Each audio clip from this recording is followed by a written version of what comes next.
Hello viewers, welcome to. நான் இப்போ வந்து பூரி கிழங்கு எப்படி செய்கிறதுன்னு இப்போ ஒரு முறையை சொல்கிறேன்.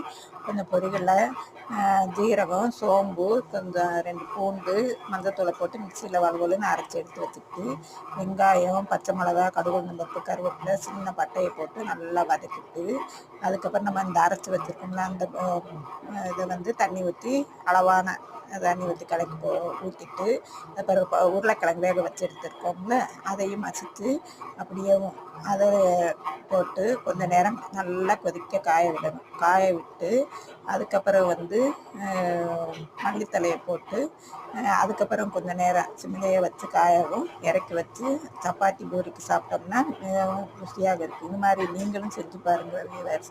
இந்த சேனல் பிடிச்சிருந்தா லைக் பண்ணுங்கள், ஷேர் பண்ணுங்கள், சப்ஸ்கிரைப் பண்ணுங்கள். தேங்க்யூ.